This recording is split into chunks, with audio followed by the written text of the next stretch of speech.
হ্যাঁ। দেখি খাওয়া শেষ কইরা আজকে সবার দেখা করতে হবে। বিয়ে শাদী তো মেলা কাম থাকে, যদি একটু কাম পাওয়া যায়। চাইলে চাচা আপনাকে কোনো না কোনো কাজ ঠিকই দিবেন। হ, চাইলে আজকে সব না করবো না, তো কাম পাইলো বিপদ। নারায়ণগঞ্জ তো যাওয়া হইব না, 4 তারিখে তো বেশি বাকি নেই। কোন তো আবার কি করি?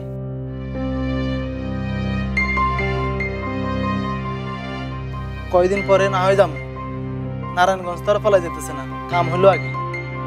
বলা মেয়ে দুইটা রমি ভাইয়ের কাছে খারাপ থাকবো না, ঠিক কইছি না আপা?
আমি তোমার মধ্যে এতটাই ডুবেছিলাম যে তোমার মুখের আলোটা অমন ম্লান হয়ে আছে সেটাই খেয়াল করিনি।